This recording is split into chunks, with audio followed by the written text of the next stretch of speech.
It does mark 2 weeks since a devastating earthquake struck Haiti. It's killed at least 2,200 people, my goodness, and hundreds more are still missing. More than 12,000 people have also been injured. Nearly 53,000 buildings have been destroyed.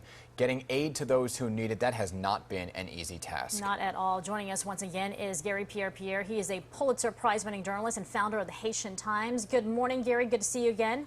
Morning. Good morning, Betty. Where Pleasure are you to this be morning, by the way, Garry?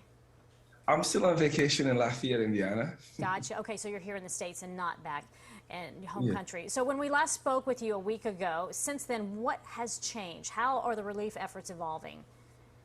Well, there's more efforts being done right now.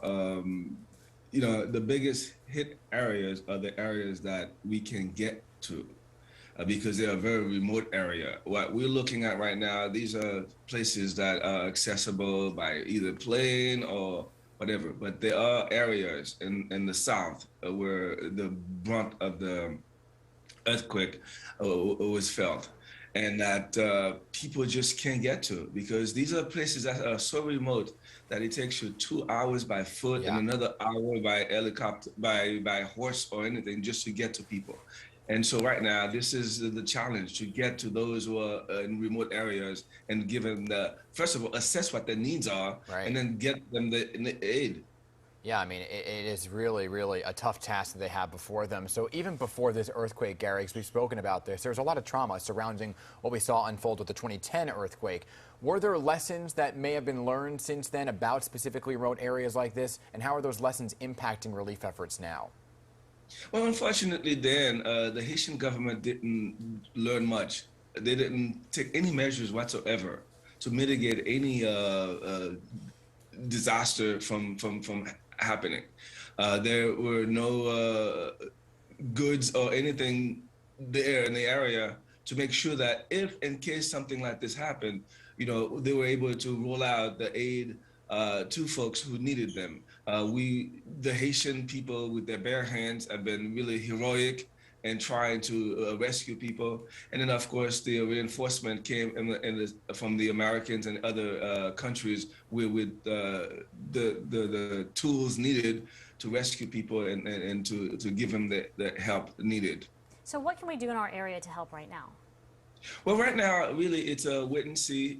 We tell people just donate money. If you have goods you want to donate, do that. But there's no insurance that these goods will get to the people who need them right now.